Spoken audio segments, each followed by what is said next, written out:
Evangelho escrito por Lucas, capítulo 4, verso 1. A seguir diz assim a palavra do Senhor: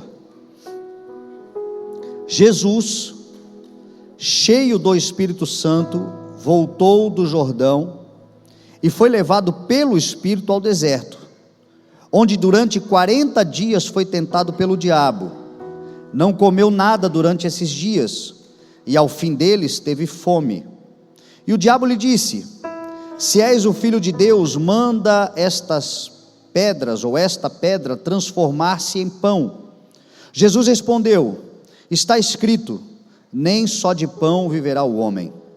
O diabo o levou a um lugar alto e mostrou-lhe num relance todos os reinos do mundo, e lhe disse: eu darei toda a autoridade sobre eles, e todo o seu esplendor, porque me foram dados e posso dar a quem eu quiser.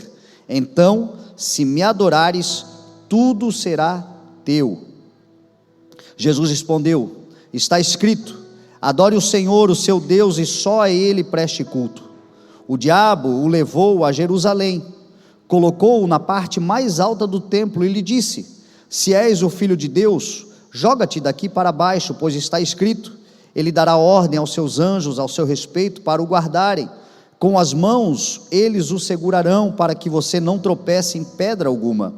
Jesus respondeu: dito está, não põe à prova o Senhor o seu Deus. Tendo terminado todas essas provações, o diabo o deixou até a ocasião oportuna, e Jesus voltou para a Galileia, no poder do Espírito, e por toda aquela região se espalhou a sua fama. Ele ensinava nas sinagogas e todos o elogiavam. Amém? Pai, obrigado, Senhor, pela tua santa palavra, por esse momento, por mais uma oportunidade, Senhor. Nós pedimos, fala conosco, abre o teu coração, para que possamos receber a tua poderosa palavra, e que os nossos corações também estejam sensíveis, Senhor, para recebermos e nela, Senhor, depositarmos a nossa esperança, e ela encontrar dentro de nós um lugar de frutificação e de prática no dia a dia, para a glória do teu nome. É a nossa oração em nome de Jesus. Amém. Amém? Hoje é a última ceia do ano, e o meu coração está em compartilhar com você algo que muito me é perguntado durante todo o ano. Todas as segundas-feiras eu abro uma caixinha de perguntas no Instagram, e costumo conversar com as pessoas, responder perguntas, e as principais dúvidas do ano foram jejum, tentações e guerras espirituais. Talvez essa seja a sua questão, a sua dúvida, a sua curiosidade em relação às coisas espirituais. Primeira questão de batalhas espirituais. A palavra nos chama de bons soldados de Cristo. A palavra diz que nós estamos numa batalha que não é contra carne nem sangue, mas contra principados e potestades, agentes dominadores do mal, que agem nas regiões celestiais. Pastor Tom tem uma expressão, e eu gosto também de utilizá-la, que diz: nós não somos seres carnais que têm um espírito, seres naturais que têm um espírito. Nós somos seres espirituais que têm um corpo. A nossa essência é espiritual. A nossa realidade começa nos céus. Quando tudo isso aqui acabará neste plano, nessa dimensão. Nós não viemos daqui, nós estamos por aqui, e nós voltaremos para onde viemos em nome de Jesus.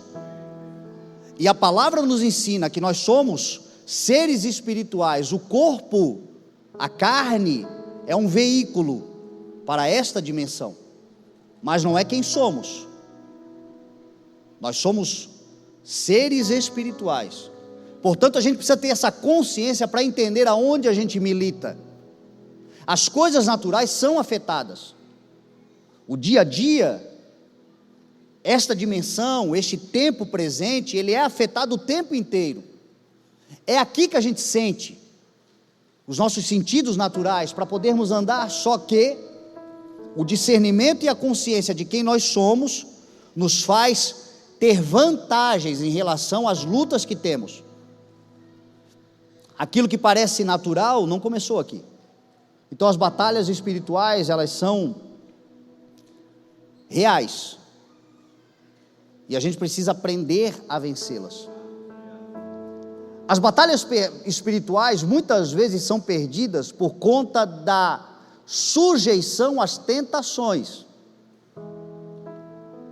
Todos nós somos tentados o tempo todo. Tiago vai dizer que nós somos tentados pelo nosso próprio mau desejo, sendo por este arrastado e seduzido.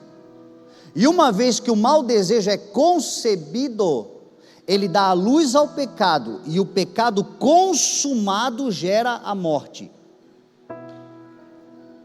Agora, tudo começa pelo mau desejo que todos nós temos. Isto é outra coisa a você refletir profundamente.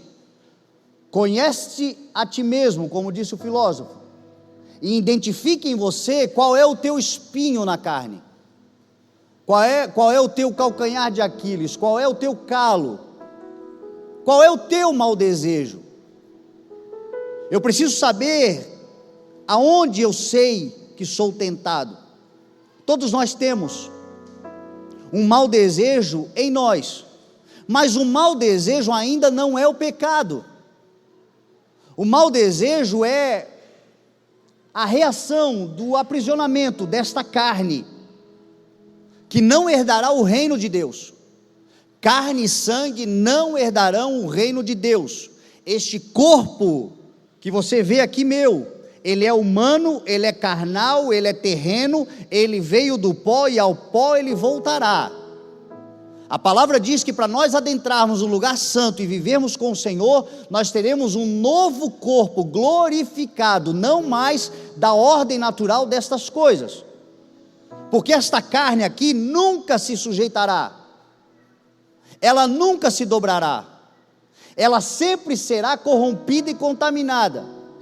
Por isso que Paulo disse: hoje eu tenho a mente de Cristo, mas o meu corpo ainda é escravo de muitos pecados. O bem que eu quero fazer eu não faço, o mal que eu não quero é o que eu faço, porque quando eu quero fazer o bem, que é o que me habita, que é o entendimento que eu tenho, que é a mentalidade que hoje é a metanoia, o arrependimento que Cristo diz que aquele que se arrepende é salvo, o arrependimento nada mais é do que uma mudança de mentalidade. A mente agora é de Cristo, mas com o corpo que nós precisamos para andar aqui, do pecado original lá de Adão, que entrou no mundo, todos os dias nós vamos militar contra um mau desejo que habita em nós, e ele não vai sair daqui. Só que o mau desejo ainda não é o pecado. O pecado é a concepção do mau desejo. O pecado começa quando, sabendo que é mal, eu aceito, sabendo que é mal, eu escolho, sabendo que é mal, deliberadamente eu tomo a decisão de ir com ele, por ele, e então eu dou a luz ao pecado, e aí certamente vou conceber esse pecado, e esse pecado vai gerar morte. Mas nós militamos todos os dias, e existem ferramentas poderosas, que nessa luta contra o pecado, nessa luta contra a tentação, nestas batalhas espirituais que nós enfrentaremos, elas são poderosas, como diz a palavra. As armas com as quais lutamos não são humanas, mas são poderosas em Deus para destruírem fortalezas. E uma das armas mais poderosas que nós temos e das que menos usamos chama-se jejum. Jejum. Nós somos uma geração que não jejua. Nós somos uma geração que perdemos a consciência da importância que tem o jejum e de quão poderosa é esta arma para vencermos as tentações e as batalhas espirituais. O texto que eu acabei de ler mostra Jesus Cristo nessas três questões: uma guerra espiritual, uma tentação permanente e uma vitória. mediante uma arma que ele utilizou, que foi o jejum. Por 40 dias, a Bíblia diz que Jesus jejuou no deserto. Eu quero começar com alguns elementos do jejum que são físicos, literalmente físicos, porque mortificam a nossa carne e fortalecem o nosso espírito, mas que também nos dão, nesta condição humana que nós vivemos, uma capacidade de longevidade, de qualidade de vida. O jejum, ele é excelente para a qualidade de vida. O jejum, ele é queimador de gordura visceral. Não estou falando de estética, eu estou falando daquela que nos mata, daquela que tira a nossa saúde, daquela que entope as veias. O jejum, ele é excelente, comprovado cientificamente para a condição cardiovascular. Diminui colesterol, diminui riscos de AVC. Ele é fundamental para estas questões. Do que eu mais gosto em relação ao poder do jejum na nossa saúde física, está a capacidade que ele dá de neuroproteção e neuroplasticidade. O jejum tem o poder de criar conexões e sinapses no nosso cérebro, que nos protegem de doenças degenerativas como Alzheimer e tantas outras doenças cerebrais, e nos dão neuroplasticidade, que é a capacidade de expansão da mente.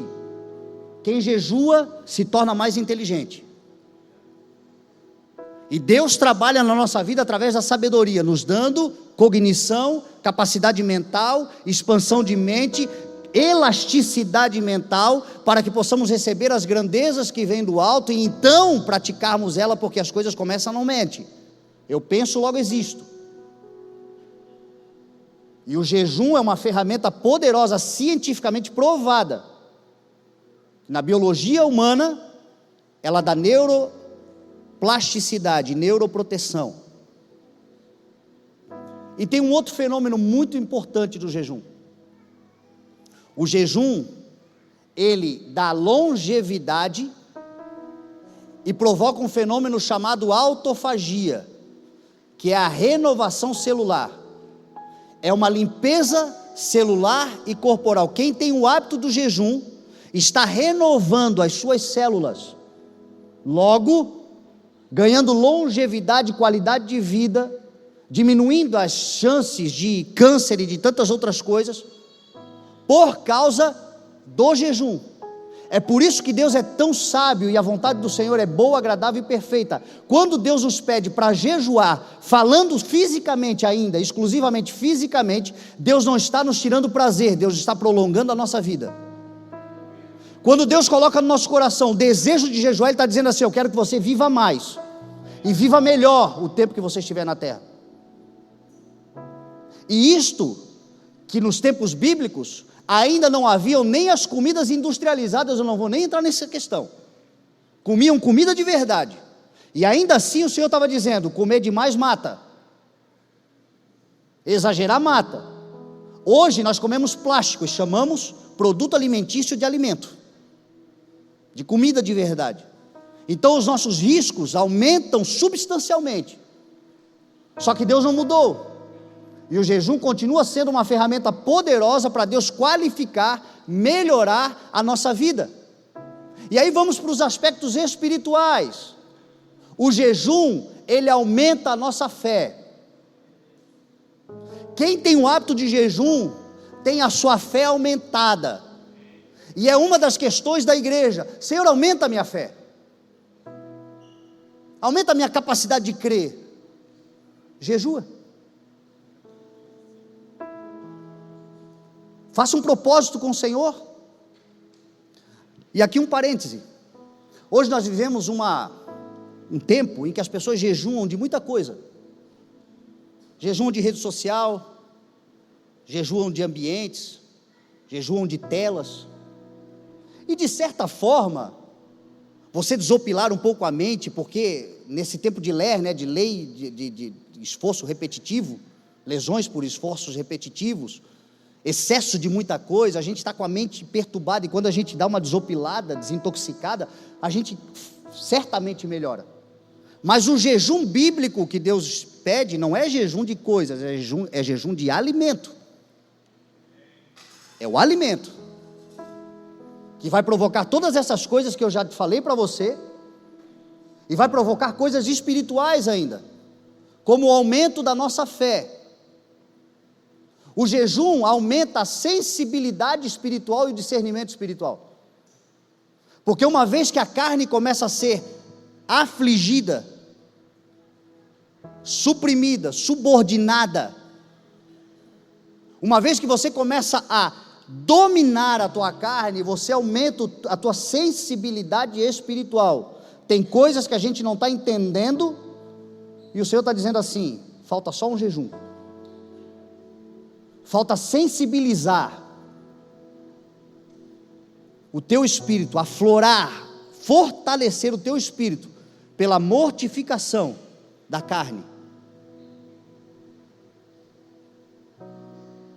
O jejum também aumenta a criatividade, e conecta-se lá com a neuroplasticidade, as revelações dos céus.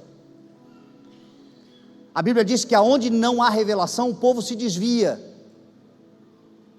e a revelação é Deus tirando o véu, é Deus mostrando coisas que você nunca entendeu, é você ler a Bíblia de uma forma como você nunca leu, com uma capacidade de entendimento, de passar tantas vezes pelo mesmo texto, de repente saltar assim, um entendimento, uau!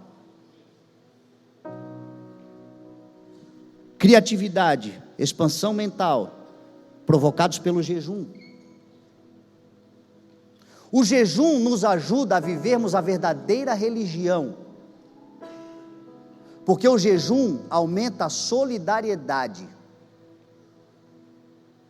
A pessoa que se sensibiliza, a pessoa que tem o hábito do jejum, ela começa a entender necessidades e se compadecer de sensibilidade, de necessidades, porque ao passo que você está voluntariamente colocando o teu corpo em sujeição, tem gente que não tem escolha, e passam do tempo de um jejum para um tempo de fome, de desnutrição total. E a verdadeira religião é cuidar do órfão e da viúva nas suas necessidades, e não se corromper com o mundo. Então o jejum, ele aumenta essa capacidade de relacionamento com Deus. O jejum santifica, e a palavra está dizendo que sem santidade ninguém verá o Senhor, porque de fato a gente vai se santificando, a gente vai se purificando, a gente vai refletindo em outras coisas, a gente vai dominando. O jejum provoca disciplina, e se tem uma maneira que nós agradamos ao Senhor, é a obediência, é conhecer a palavra e nos sujeitarmos à doutrina da palavra, e nada melhor do que a autodisciplina, e nada melhor para disciplinar-se do que o jejum. Então o jejum, ele é poderoso fisicamente, e o jejum é poderoso espiritualmente, e é uma ferramenta extraordinária para nós nos esvaziarmos de nós mesmos, e então podemos ser cheios do Espírito de Deus, das coisas novas do Senhor. Então a primeira parte dessa mensagem eu quero te deixar um conselho: desenvolva o hábito do jejum. Desenvolva, não faça loucuras, vá no teu tempo, vá na tua condição, mas comece a fazer.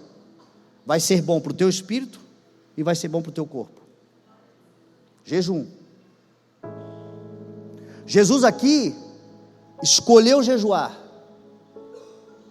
Jesus aqui tomou uma decisão de, antes de começar o seu ministério poderoso, isso que ele não tinha pecado,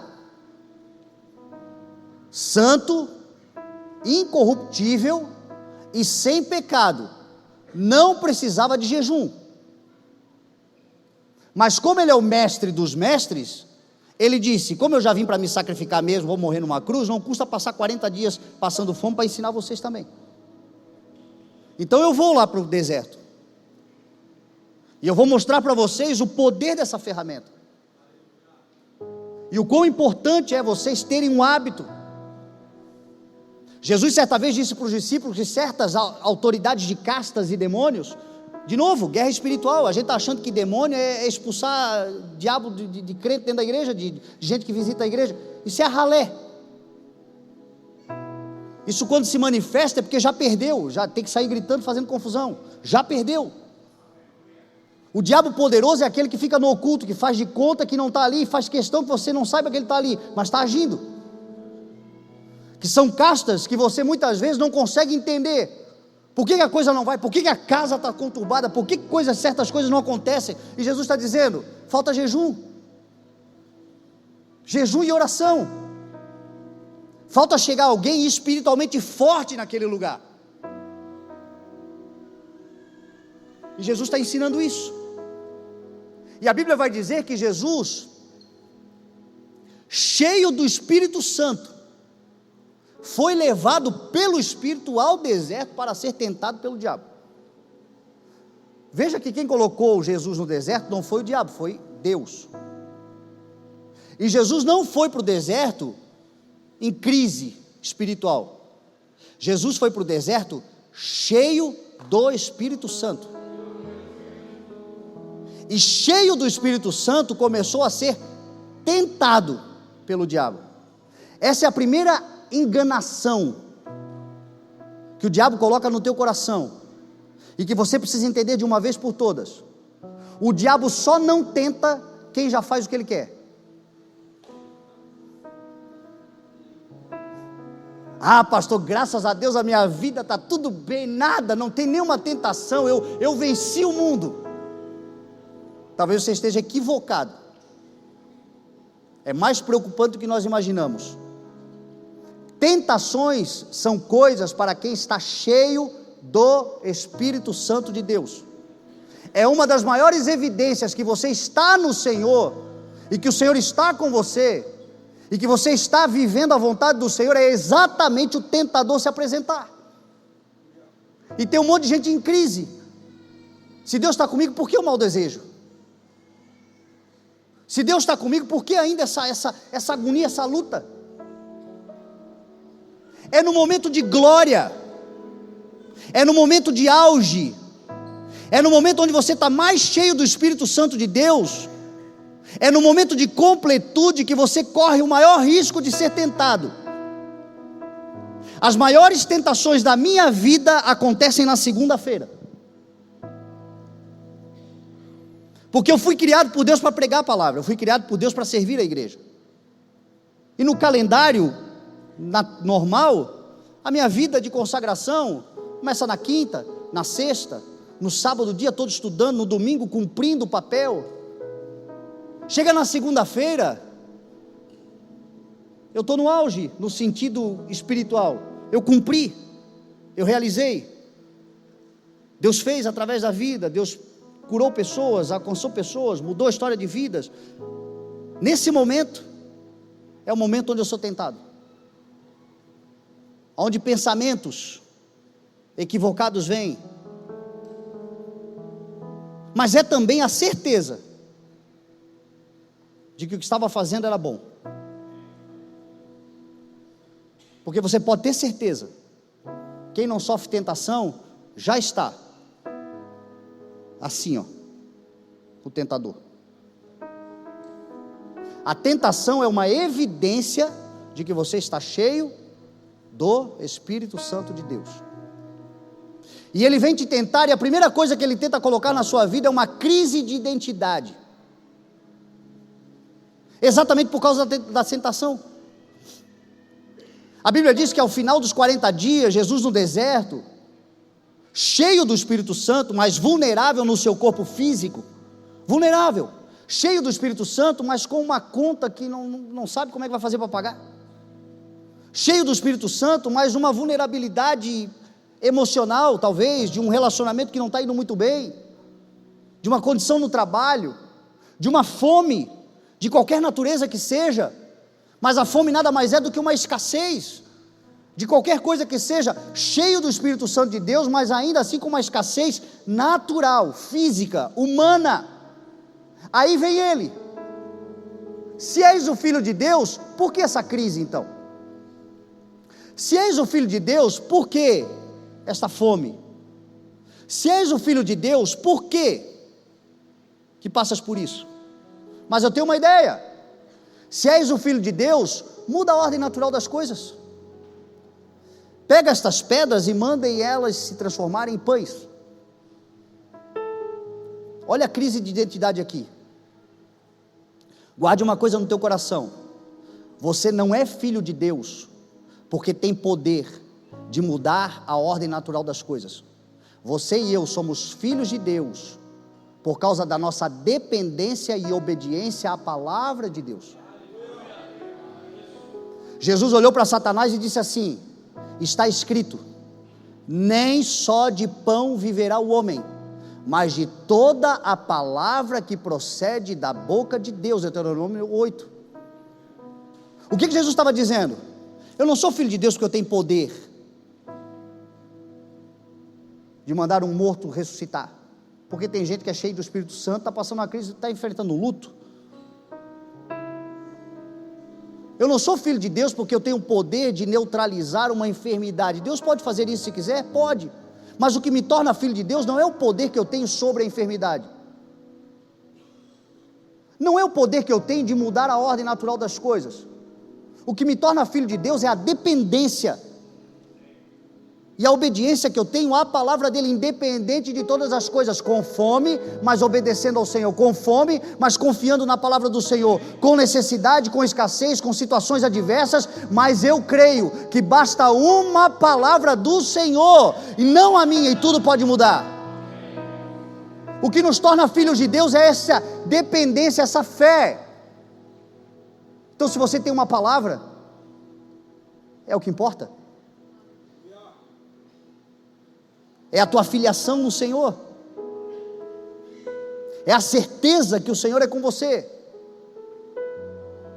O tentador vai e o leva num alto monte, e diz a palavra que ele mostra de um relance todos os reinos da terra e todos os poderes, e ele diz assim: tudo isso eu te darei, porque me foi dado, e eu posso dar a quem eu quiser, se prostrado tu me adorares. Eu poderia entrar aqui no tema que hoje já não é mais nem oculto, não se pode nem mais dizer que é teoria de conspiração, porque abertamente você vê pessoas falando hoje em podcasts, em entrevistas, em canais de YouTube, de televisão, sobre os seus pactos com Satanás. Gente que deliberadamente diz: eu fiz um pacto. Outro dia eu estava vendo uma mulher falando que ela é sacerdotisa de Lúcifer, e ela contando o seu pacto, e ela dizendo: o meu pacto, para eu poder fazer um pacto com ele, eu tive que negar Jesus. A gente tem que negar o nome de Jesus, e eu fui colocada dentro de um poço, e eu passei lá alguns dias, e dentro daquele poço era jogado todo tipo de vísceras animais e de animais, e ali eu tinha que urinar, e eu tinha que defecar, e se eu tivesse fome eu tinha que comer daquelas vísceras. E ela falando abertamente: esse é o pacto. E ela dizendo: não é para todo mundo, mas eu escolhi em troca de alguma coisa, com certeza, porque foi o que ele disse para Jesus: eu te dou poder, eu te dou fama, eu te dou autoridade, eu te dou todas as coisas que você deseja nesse mundo, só tem uma coisa: você precisa se prostrar e me adorar. Só que na maior parte das vezes nós nos esquecemos que ele é o pai da mentira, e que ele é um contador de vantagem, e ele não conta todas as coisas, porque o texto vai dizer assim, ele mostra num relance, olha o poder, olha que bom, e é o relance que nos chama a atenção muitas vezes. Cuidado com isso.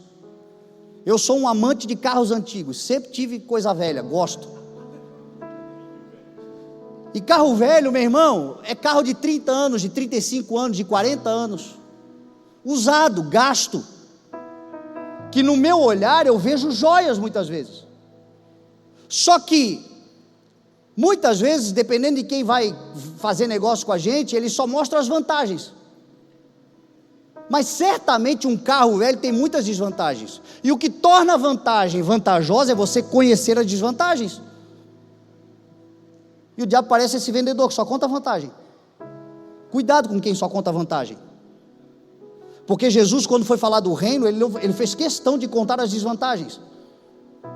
Por isso que o evangelho é tão poderoso, porque ele fez questão de dizer: vocês serão perseguidos, vocês serão caluniados, vocês serão afligidos, vocês serão presos, alguns de vocês serão até mortos.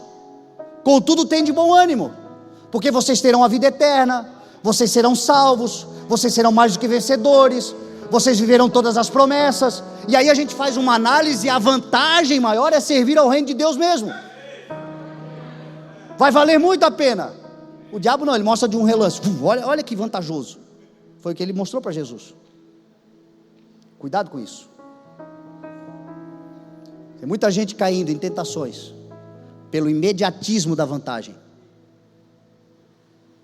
pelo impulso da vantagem. Momentaneamente é vantajoso. Você já viu gente que não quer deixar você pensar?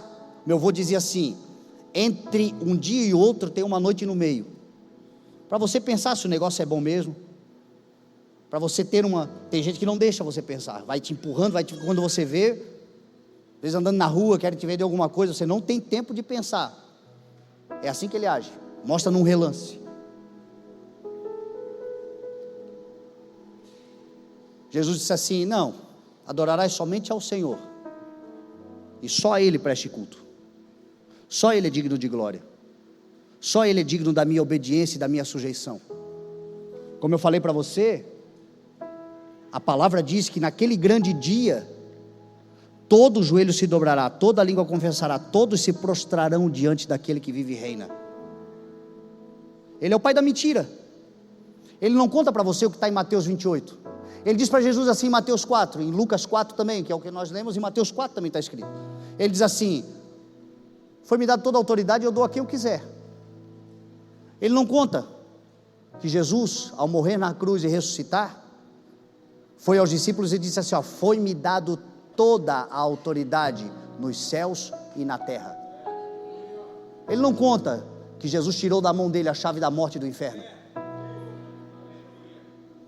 Ele não conta que o fim dele e dos seus é o lago de enxofre. Mas tem muita gente trocando o eterno pelo transitório.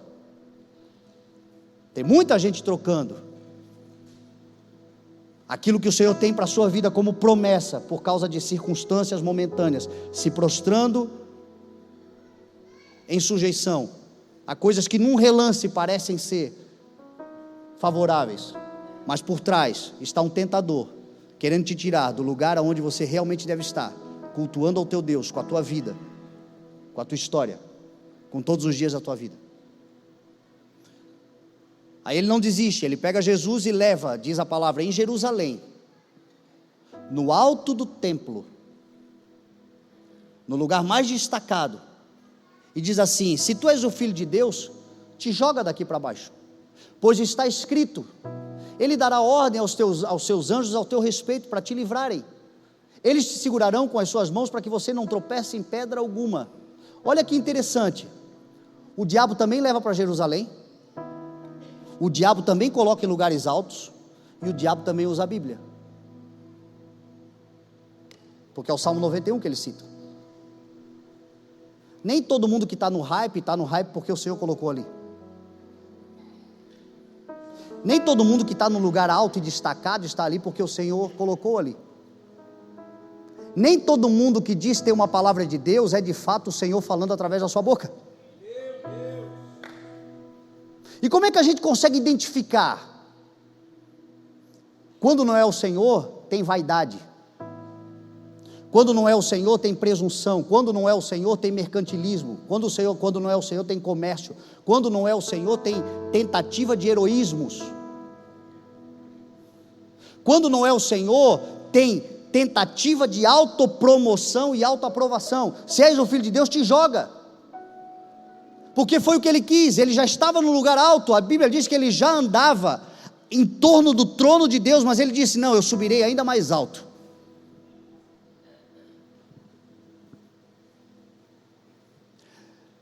Se és o filho de Deus, te recomenda, porque o Senhor é com você.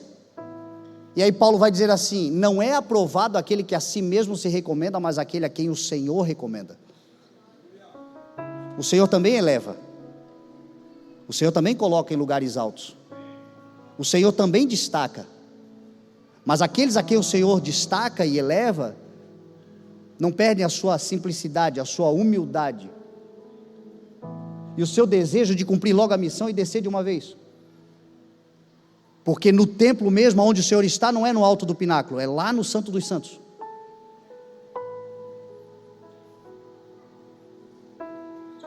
Aqui pode ser um lugar de destaque, mas você sabe onde é que o Senhor falou comigo hoje sobre essa mensagem?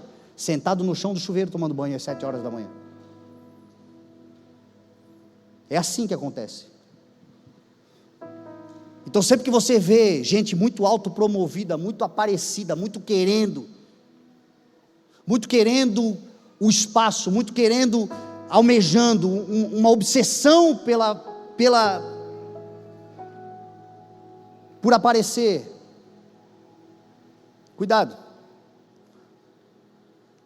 porque normalmente isso são sentimentos que ele coloca em nós. Vai lá, sobe, deixa eu te colocar aqui, agora prova para todo mundo que Deus é com você. Você não precisa provar nada para ninguém, o Senhor prova você e te aprova diante dos homens. Diz a palavra que o Senhor disse a ele, também está escrito: não ponha o Senhor à prova. E terminadas essas tentações, ele o deixou até a ocasião oportuna. Porque assim que é a vida, essa é a luta caseira do crente, meu irmão. Tentações vêm, são vencidas, vão, em algum momento voltam novamente, e a gente vai conviver com elas a vida toda.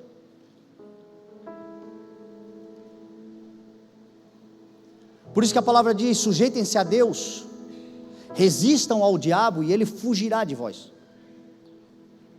As tentações são vencidas quando na hora delas nós nos sujeitamos ao Senhor.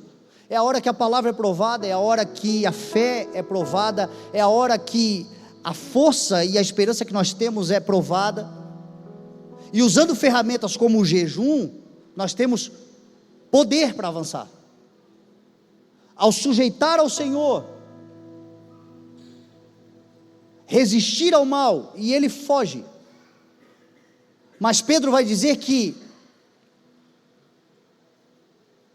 ele é como um leão que fica bramando, procurando a quem possa devorar. Ou seja, de tempos em tempos ele tenta voltar. E aí Pedro vai dizer assim: ó, sujeitem-se a Deus, sabendo que os irmãos que vocês têm em todo o mundo estão passando pelas mesmas aflições. Eu sei o que você está passando, porque eu passo por elas também. Eu me compadeço do que você está passando, porque eu também passo por elas. Todos os dias, todos nós poderemos estar enfrentando períodos de tentação, que vencemos, e eles vão, e eles voltam, mas nunca eles vão nos destruir, porque a nossa sujeição está ao Senhor. Diz a palavra que o diabo ofereceu para ele pão, mas os anjos de Deus vieram e o serviram. O diabo ofereceu para ele poder, fama, mas o Senhor o constituiu Rei dos reis e Senhor dos senhores. O nome mais exaltado e mais poderoso, a qual todo joelho se dobrará. O diabo ofereceu para ele ministério, carreira ministerial, autoridade espiritual, e a Bíblia está dizendo que diante dele todo joelho se dobrará e toda língua confessará que não há um nome pelo qual os homens devem ser salvos, senão o nome de Jesus. Toda a autoridade nos céus e na terra lhe foram dadas. E aí Jesus está dizendo assim, lá na sua carta à igreja de Esmirna, em Apocalipse capítulo 2, Jesus está dizendo assim: aquele que vencer e fizer a minha vontade até o fim, eu lhe darei autoridade sobre as nações. A mesma autoridade que eu recebi do meu Pai, esta é o que eu darei a vocês também. A mesma. O texto diz que Jesus sai de lá cheio do Espírito Santo. Entrou cheio do Espírito Santo, permaneceu cheio do Espírito Santo, saiu cheio do Espírito Santo e foi pregar a palavra. Por todos os lugares. A sua fama se estendeu, as pessoas o glorificavam e reconheciam que Ele era o Senhor. Porque vai valer a pena não trocar o eterno pelo imediato. Vai valer a pena não ceder às tentações. O que é uma tentação, para a gente fechar a palavra? É uma prova maliciosa da tua fé, astuta. É aquela malícia. E você e eu sabemos quando é malicioso, quando é tentador, e o Senhor está dizendo assim: não joga fora, porque tudo que Ele te oferece, Ele não pode te dar, e tudo que Ele te oferece é uma cortina de fumaça, infinitamente inferior ao que eu tenho para a sua vida, porque os que os olhos não viram, que os ouvidos não ouviram, que mente nenhuma imaginou, é o que o Senhor tem preparado para aqueles que o amam. Então, em nome de Jesus, talvez você já tenha passado por muitas tentações até aqui, e chegando no final do ano, às vezes dá uma decepcionada, dizendo: quer saber de uma coisa, lutei, não mudou nada. Permaneça firme, porque o deserto passando, tem glória do Senhor chegando. O deserto é a antessala do lugar da graça e da glória e da misericórdia do Senhor. Em nome de Jesus. Você crê nessa palavra em nome de Jesus?